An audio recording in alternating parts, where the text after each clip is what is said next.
Chapter 6, Networking for Introverts. Massive best-selling book campaigns are almost always the result of the people with whom authors surround themselves.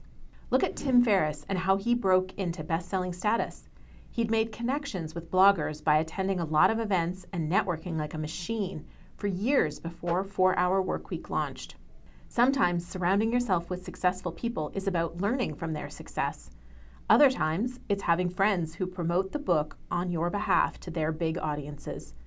More Than Cashflow topped Amazon because of my network, and the book being a great match for them to promote to their audiences.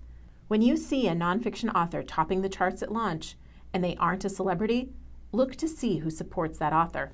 Chances are there are celebrity influencers helping to peddle that book. Authors who sell a lot of books in bulk, we're coming to that soon, do most of those sales because of relationships that connect them to people who buy books in bulk. On her podcast, Book Marketing Mentors, Susan Friedman said she sold 500,000 copies of her book to one company with whom she'd worked as a consultant. From a strategic goal perspective, you can already see how networking helps with every bigger picture. Somebody just dropped a laptop. Okay. From a strategic goal perspective, you can already see how networking helps with every bigger picture goal you might have. If you want to sell books, you may uncover big bulk sale opportunities or the ability to reach a lot of people through someone else's audience. For the goal of becoming an authority, the more people know who you are and respect your expertise, the more credibility you gain. If your book goal is to generate leads or grow your platform, other people's audiences or the right connections can be all you need to reach that result. You might be thinking, where can I meet some new people? My friends aren't cutting the mustard as far as the goals I have for my book and my business. IRL always wins. You need to be face-to-face to build relationships. I attended 6 virtual conferences during the pandemic and didn't make any connections despite having a virtual booth at 4 of them. I had plenty of conversations, but there just weren't connections. There is a big difference. I went to one event last month and my friend introduced me to someone she knew I'd connect with. She was right. 3 days later, we were working together. We had already been connected online twice before, but it wasn't until we met in person that we actually bonded and developed synergy for a business relationship. Where do you find events so you can network with people who share your interests? Finding local events is a great place to start. If you're into real estate, look for investor groups. If you're into health-related subjects, find groups with similar interests. Maybe running groups or cycling groups. Check out Eventbrite or meetup.com. If you have a business, joining a local chamber of commerce could be really valuable. Unless you're in a very small locale, you should be able to find people with common interests.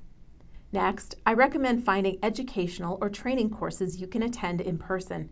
People who go to courses in person are a tiny percentage of the population, but they are the kind of people who take the time to show up and are generally enthusiastic about what they do. Choose courses with topics that you need to grow your business. Look for industry-specific conferences as well. If you're a podcaster, check out events like She Podcasts, Podfest, and Podcast Movement that provide amazing educational and networking opportunities. Financial experts might enjoy FinCon. Speakers should definitely join NSA.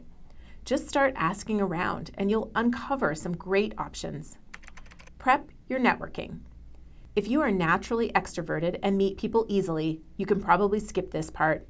This is more for the people who are wallflowers, like me. If I go to an event without a plan, then I leave without having met many people, unless an extrovert somehow befriends me. Many events have apps where you can start to network in advance. Other events have speed networking, which is also fantastic to get some fast one-on-one connections. Either works well because you'll want to set meetings before you arrive so you're guaranteed some valuable conversations. If it's Meetup, you can also see in advance who else is attending. Review the participant list to find people you want to talk to, and even plan what you might want to talk to them about. This is where I say to be strategic. It's okay to be a social media stalker. Maybe you went to the same school or have a common friend. Having something in common can really help with breaking the ice. You may even be able to reach out to them on the platform's app and set a time to say hello. If you have a common friend, you might ask for an introduction leading into the event so you have a connection waiting for you there. This is also where it's really useful if you have a highly extroverted or connected friend you can lean on for introductions. My friend Deb Cole is an extreme extrovert and knows everyone at most events. I can meet tons of people just by being her sidekick. Dale Roberts of Self-Publishing with Dale networks like a boss and almost always knows people with whom I want to connect. He's kind and generous in making introductions, so I've come to rely on him to meet someone if I want to avoid a cold outreach. Years ago, I taught people how to raise money for real estate investing. After I shared my advice about networking, an attendee came up to me afterward and said, "I'm not good at these things. What should I say to people?" I shared my personal secret, put the spotlight on the other person. Often I will say something simple like, "What brought you to this event?" or "Have you been to this city before?" Then, after listening to their answer, rather than waiting for my turn to speak, I ask follow-up questions like, "What's been your favorite session?" or "What's been your favorite takeaway so far?" Generally speaking, if you're smiling, having fun, laughing, listening to people when they talk, and asking a few good questions, you'll be miles ahead of a lot of the other people who are at these events. And never eat a meal alone. Find a buddy. That's how my friend Deb Cole and I became friends in the first place. She challenged the audience at an event where she was a speaker to not eat alone. So I invited her to lunch. Invite other people who are alone to have a meal or drink with you so you can make new connections. Building relationships with other authors, influencers, or experts in your industry can be the single biggest thing you do to sell a lot of books as an author. The speaker's edge. The second time I'd ever given a talk to an audience was at the Toronto Investor Forum in front of 600 people. My first talk took place before a dozen people in a small room at a community center, so it was a big change in experience. Before I went on stage at the Investor Forum, I was shaking so badly that I was worried I wouldn't be able to walk on stage. My memories of being on stage are limited, but it must have gone well because I wound up speaking at 9 more forum events over the next few years. In fact, I became one of their featured speakers. This experience also unlocked what I found to be the most powerful advantage an introvert could ask for, and that is the ease of connecting with others when you're a speaker. People know who you are and come to you. Networking also can be easier as a speaker. If you're a speaker at an event, you can often ask for a connection to the other speakers through the event organizer. And if they won't connect you, being a fellow speaker can go a long way toward initiating a conversation. The other upside of being a speaker is that you can build your newsletter, sell books, and have a captive audience to talk about your subject and share your expertise. Speaking supercharges your networking. This isn't a book about building a speaking business, but many people write a book for that reason. For many others, the goal of their book is more frequent or higher paid engagements. The two go so beautifully together. If you are a speaker without a book, you're leaving money on the table. And if you've written a book, not giving some talks about your book subject is also leaving money on the table. It can seem daunting, but if you add one thing to your platform building efforts, I highly recommend honing your skills as a speaker and saying yes to any opportunities to get in front of your ideal audience, whether it's paid or free. When you're the speaker at an event, your name is automatically in front of attendees, organizers, and other speakers. You can walk up to just about anyone and say hello with ease, but the odds are you'll be approached first. Your network expands, as does your authority. What is an influencer? We used to ask book launchers' clients to give us their dream influencer list so we could help them prepare for outreach to boost their book launch and promotion. The lists we typically got included Brené Brown, Dave Ramsey, Elon Musk, Jordan Peterson, Joe Rogan, Oprah, Reese Witherspoon, Tony Robbins, or Will Smith. That wasn't working, so we got a researcher on our team to do the work. Sure, these celebrities are influencers with mega power, but the challenge of focusing on a list like this is that you can rarely get past the gatekeepers. You can spend years trying to get in front of those superstars and not have anything happen. It's easier to build momentum with people who are celebrities in small spaces and grow from there. Cold outreach is one of my least favorite things to do, so I understand any author's resistance to influencer outreach, whether it's asking for endorsements, reviews, or promotional support. That is why I rarely do it without doing some groundwork. First, I usually try to find a connection point, even if it's weak. That's where a more strategic influencer list makes more sense. It's far easier to tap friends of friends compared to someone who is 7 degrees of separation away from you. Ideally, it's best to build relationships before you need them so you can call in favors for your book launch. At some point, however, you'll need to do some influencer outreach and make some asks. To understand what that entails, let's discuss influencers and what matters for you, the nonfiction author. Influencers have always been a significant sales tool, whether they were actually called that or not. If your goal is solely book sales, influencers should be one of your biggest points of focus beyond ads. A powerful influencer helps you sell your book, but they are also a wonderful way to grow your leads and your platform. Influencers are notable people, thought leaders, media personalities, or celebrities. They have invested years and thousands of hours building an audience and establishing some kind of authority. Some influencers aim to be at the forefront of fashion or other industry trends. They help by lending you and your book their credibility. A note in their newsletter, a smartly crafted blurb, or an opportunity to share a stage is the difference between selling 100 copies and selling thousands of copies. But not every influencer is the influencer who matters for you and your book marketing. You need someone respected who has a platform to share your message with an audience of your target readers. Just because you connect with someone who is on TV, for example, doesn't mean they're the best person to promote your book. Will your reader know who they are? Will your ideal reader trust what they say? Does their audience act on their recommendations? It's much better to find people who are well known for their work in your industry or a very similar industry. You may not know who Canadian athlete Patrick Vellner is if you aren't into CrossFit, but if you wrote a book on improving your athletic recovery time, I can almost guarantee getting Uncle Pat, as he's known to his fans, to endorse your book would be a huge commercial boost. Judging by the volume of his paid product endorsements, a lot of companies appreciate his influence with the CrossFit community. If your book ties your business concepts back to Texas Hold'em poker, then getting a shout out from professional poker players Phil Hellmuth or Jennifer Harmon could be a game changer.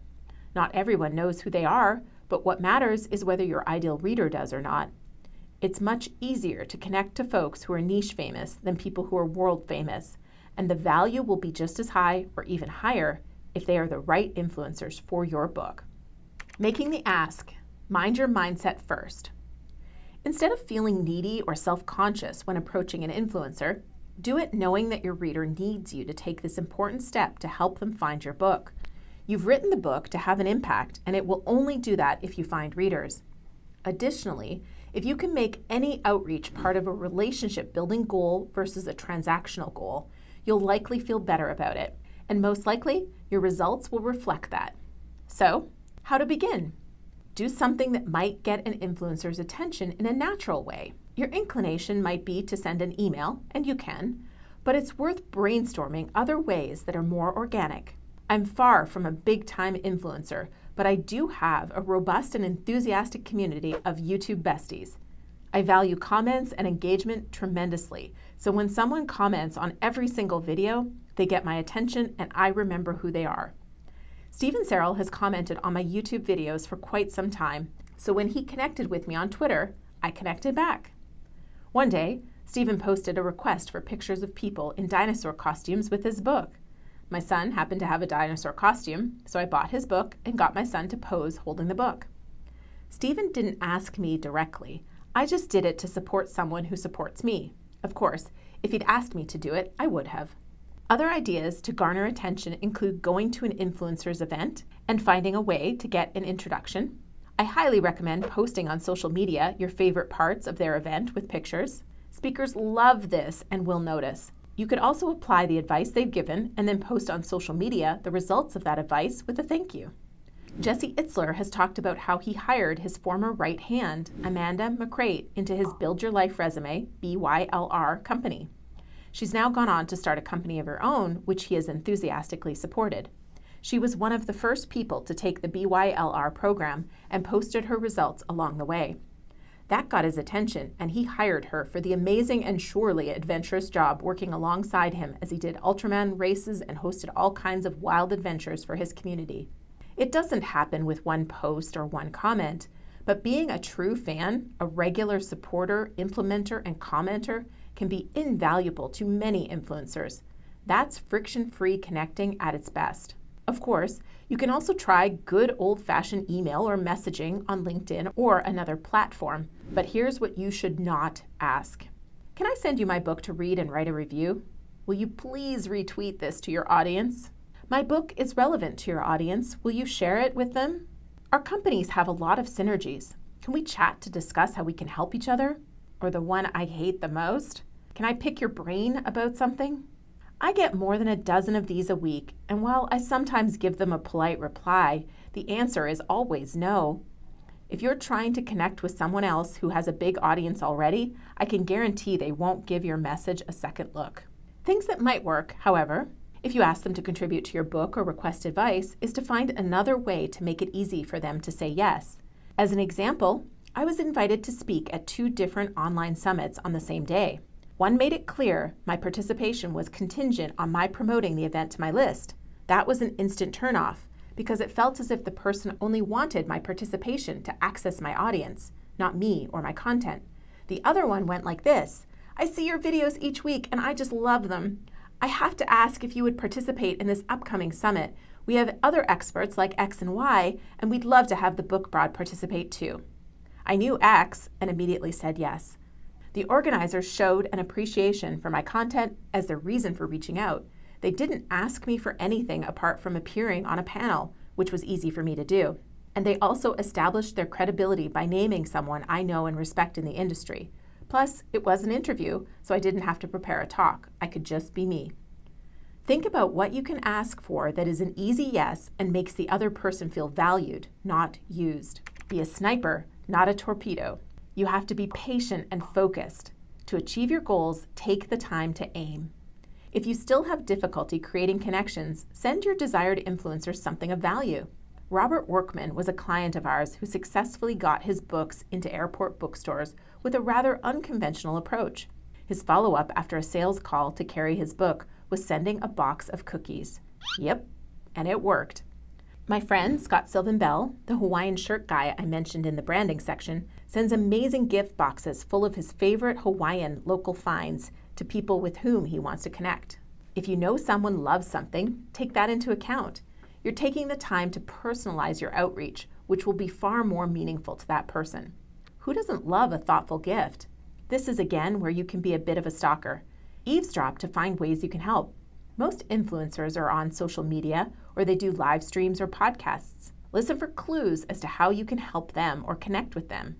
Please don't tweet someone and say, "How can I help you?" They don't know you, nor do they really want to share where they need help. I mean, who likes asking for help? They are going to ignore you or be uncomfortable with the ask. Instead, listen and pay attention. You may find the perfect gift, whether it's a physical item or a donation to a cause they care about. As I mentioned before, knowing someone who knows someone is a great way in. This is also where being a part of a group like Entrepreneurs Organization, NSA, or some other community can be valuable. You can post in your group that you're looking to connect with someone, and you may just find another person who can offer an introduction. Deliver value to others frequently. Think of others and offer support if you can. For example, you can offer to connect people with common interests, messages, or expertise as you come across them. If you put in the work to listen and learn, and then follow up with a generous, thoughtful offer to assist people, they will remember and begin to recognize you. Often, they will ask you how they can return the favor. Voila! You've got an easy opening. Even if everything I've mentioned worked or you need added momentum, there's value in highlighting the work of others. Take Stephen Serrell, who has launched an Outstanding Creator Awards series. He gave me one, and now I'm promoting it, wearing the medal he sent to me when I shoot videos. I definitely know who he is, and now so do many more people in my audience.